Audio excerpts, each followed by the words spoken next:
Comilla board 2024-এর সৃজনশীল অংশ নিয়ে এখন আলোচনা করব এবং সম্ভাব্য দুইটা উপায়ে সমাধান করার চেষ্টা করব। তো 24-এর কোশ্চেনটা প্রায় 23-এর মতোই, এই জন্য 24-এর কোশ্চেনটা পারলে 23-এর কোশ্চেন ইনশাল্লাহ পারবা। এবং এই কোশ্চেনটা ঘর্ষণ রিলেটেড একটা কোশ্চেন বুঝতে পারলে ইনশাল্লাহ আর কোনো কোশ্চেনে সমস্যা থাকবে না বলে আশা রাখি। তো আমাদের প্রশ্নে বলেছে 2 কেজি ভরের বস্তুকে 584 মিটার দূরে ফেলার জন্য 10 সেকেন্ড ধরে 10 নিউটন বল প্রয়োগ করা হয়েছে।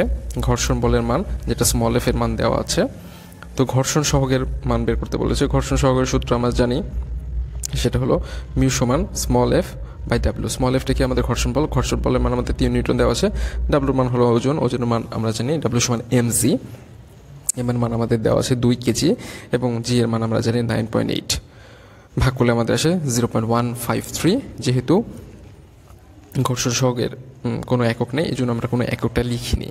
এরপর আমাদের বের করতে বলেছে ওই ব্যক্তির উদ্দেশ্য সফল হবে কিনা, অর্থাৎ এই যে ঘর্ষণ বল দেওয়া আছে, এত বল প্রযুক্ত করলো, আমাদের বল প্রযুক্ত করার পরে বস্তুটা অত দূরে যাবে কিনা, কোন বস্তুটা 2 কেজি ভরের বস্তুটাকে।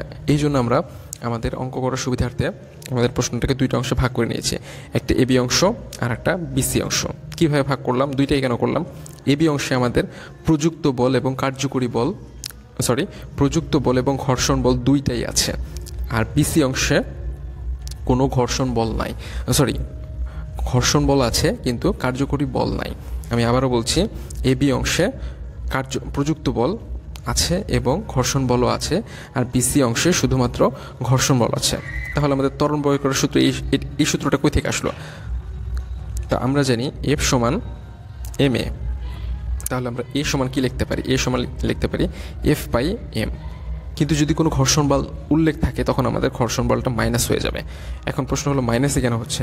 আমাদের ঘর্ষণ বল বেগকে ত্বরান্বিত করার পরিবর্তে বাধা প্রদান করে, এই জন্য সেটা মাইনাস হচ্ছে। আর বিসি অংশে আমাদের কোনো প্রযুক্ত বল থাকছে না, শুধুমাত্র তাহলে ঘর্ষণ বলই থাকছে। এই জন্য আমি যদি এটা বাদ দিয়ে দিই, ঘর্ষণ বলটার জন্য মাইনাস হয়ে যাচ্ছে। তাহলে এবি অংশের জন্য আগে ত্বরণ বের করি। এখন আগে ত্বরণই কেন বের করছি? আমরা জানি যে দূরত্ব বের করার 2টা সূত্র, একটা হলো এস সমান ভিটি যেটা সমবেগের জন্য, আর একটা হলো এস সমান ইউটি প্লাস হাফ এটি স্কোয়ার। এই সূত্র কখন ইউজ করবো? যখন আমাদের ত্বরণ থাকবে তখন আমরা এই সূত্র ইউজ করব। যেহেতু আমাদের ত্বরণ আছে সেহেতু আমরা এস সমান ইউটি প্লাস হাফ এটি স্কোয়ার এই সূত্র ইউজ করবো। তো প্রযুক্ত বলের মান হলো 10, ঘর্ষণ বলের মান হলো 3, তাহলে আমরা পাচ্ছি হলো 3.5 মিটার পার সেকেন্ড স্কোয়ার। আর এককের দিকে আমাদের বিশেষভাবে খেয়াল রাখতে হবে, একক না লিখলে কিন্তু মার্ক কাটে। তো এবার আমাদের দূরত্ব বের করার প্রথম কোন অংশের জন্য, এবি অংশের জন্য দূরত্ব বের করব, অর্থাৎ এই অংশের জন্য দূরত্ব বের করব ইউটি প্লাস হাফ স্কোয়ার। যেহেতু বস্তুটা ছোড়া হচ্ছে 2 কেজি ভরের বস্তুকে, তাহলে স্থির অবস্থা থেকে ছোড়া হচ্ছে, এই জন্য ইউ এর মানটা 0 ধরে নিয়েছি, এই জন্য এখানে কিন্তু 0 দিয়ে দিয়েছি। টি এর মান যত বেশি বড়ই হোক না কেন আমার কিন্তু আলটিমেটলি মান 0ই হবে। আর হাফের মান তো হাফই, এ এর মান হলো এই যে 3.5 পেয়েছি, এবং আমাদের প্রশ্ন বলেছি 10 সেকেন্ড ধরে বল প্রয়োগ করেছে, এই জন্য টি স্কোয়ারের মান হলো 10 স্কোয়ার। তাহলে আমরা ক্যালকুলেশন প্রয়োগ করে পাচ্ছি 1.75 মিটার পার সেকেন্ড। এখন আমাদের যে জিনিসটা বের করতে হবে, বিসি অংশের জন্য ত্বরণ বের করতে হবে। এইটুকু হয়ে গেল, বিসি অংশের জন্য ত্বরণ বের করে দূরত্ব বের করব। তো এই জন্য আগে আমাদের একটা কাজ করে নিতে হবে, বিসি অংশের জন্য যদি আমরা বেগটা বের করে নিই তাহলে আমাদের একটু সুবিধা হবে, যে বিসি অংশের এতটুকু যাওয়ার পরে বি বিন্দুতে তার বেগটা কত হচ্ছে। তো বেগ বের করার জন্য আমরা সূত্র জানি ভি সমান ইউ প্লাস এটি। তো ভি সমান ইউ প্লাস এটি, এই সূত্র দিয়ে আমরা বিসি মানে 10 সেকেন্ড পর বেগটা বের করবো। 10 সেকেন্ড কই থেকে পেলাম? এই যে আমরা আমাদের প্রশ্নে বলেই দিয়েছে যে 10 সেকেন্ড পর্যন্ত বলটা প্রযুক্ত আছে, তাহলে 10 সেকেন্ড পরে আমাদের বেগ কত হবে? ভি সমান ইউ প্লাস এটি। ইউ এর মান আবার আগের মতো 0, এ এর মান হলো আমাদের 3.5, কই থেকে পেলাম? এই যে এখান থেকে পেলাম, এবং টি এর মান হলো আমাদের 10 সেকেন্ড। তাহলে আমাদের বেগটা আসতেছে 35 মিটার পার সেকেন্ড। অর্থাৎ আমি বলতে পারি বিতে আমাদের বেগ হলো 35 মিটার পার সেকেন্ড। আমি চিত্রটা আবার আঁকিয়েছি। বি অংশে আমাদের বেগ হলো 35 মিটার পার সেকেন্ড, এই অংশে বেগ 0, আবার সি অংশে বেগটা আমি 0 ধরেছি, কারণ বলটা একসময় থেমে যাবে, 2 কেজি ভরের বস্তুটা একসময় থেমে যাবে, এই জন্য ওখানে আমি বেগটা ধরেছি 0 মিটার পার সেকেন্ড। এখন বিসি অংশের জন্য আমাদের ত্বরণ বের করতে হবে। ত্বরণ বের করার সূত্র কি?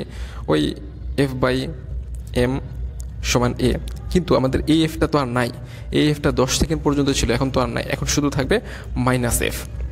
তাহলে মাইনাস এফ থাকলে মাইনাস এফ বাই এম, অর্থাৎ মাইনাস এফ এর মান হলো 3 এবং এফ এর মান হলো 3, তার আগে একটা মাইনাস আছে, একে 2 দ্বারা ভাগ করলে হয় -1.5। এটা হলো আমাদের বিসি অংশের ত্বরণ। এখন এই অঙ্কটাকে আমি জাস্ট দুইভাবেও করতে পারি। ত্বরণ থাকলে আমাদের দূরত্ব বের করার সূত্র হলো S = ut + ½ স্কোয়ার। যেহেতু আমাদের টি বের করার, যেহেতু আমাদের এখানে এই অংশের জন্য, বিসি অংশের জন্য কোনো টি দেওয়া নাই, টিটা বের করে নিতে হবে। বের করে নিয়ে S = ut + ½ স্কোয়ারের সূত্র করা যাবে। ওইটা না করে আমি v² = u² + 2as এই সূত্র দিয়েও কিন্তু আমি করতে পারি। কীভাবে? বিসি অংশের জন্য খুব ভালো করে খেয়াল করবা, বিসি অংশের জন্য খুব ভালো করে খেয়াল করবা। বিসি অংশের জন্য আদি বেগ ইউ সমান কত? 35 এবং শেষ বেগ ভি সমান হলো 10। তো ভি এর মান হবে আমাদের শেষ বেগ ভি সমান হলো 0 এবং আদি বেগ ইউ সমান হবে 35, আর ত্বরণের মান হলো -1.5, আর এস এর মানই তো আমাদের বের করতে হবে। তো 2 এর সাথে -1.5 গুণ করলে হয় আমাদের আসে 3, আর 35 আর 35 গুণ করলে আসে আমাদের 1225। তো 1225কে যদি আমি 3 দ্বারা ভাগ করে চলে আসে আমাদের 408। এখন অনেকের যদি চিন্তা হয় না স্যার আমি S = ut + ½ স্কোয়ার এই সূত্র দিয়েই করব, তাহলে আমাদের কি করতে হবে?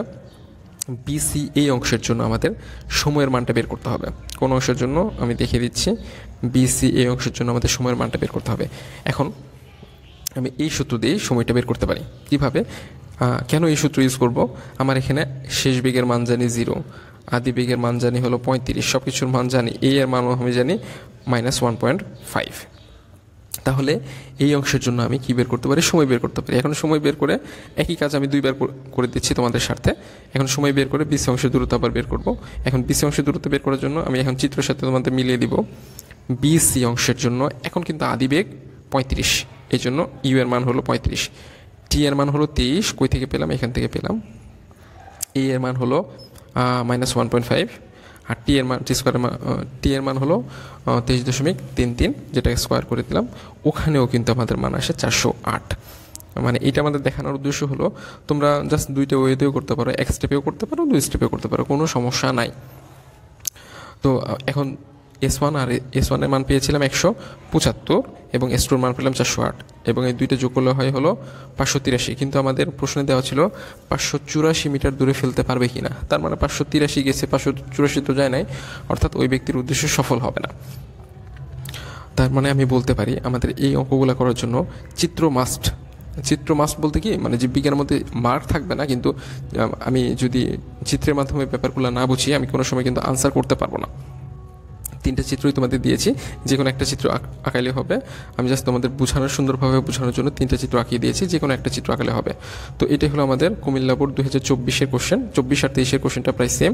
আর আমি আরও বলতে পারি, এই ঘর্ষণ বলের রিলেটেড কোশ্চেন যদি এটা বুঝে থাকো, তাহলে ইনশাল্লাহ ঘর্ষণ রিলেটেড আর কোনো কোশ্চেনের সমস্যা হবে না।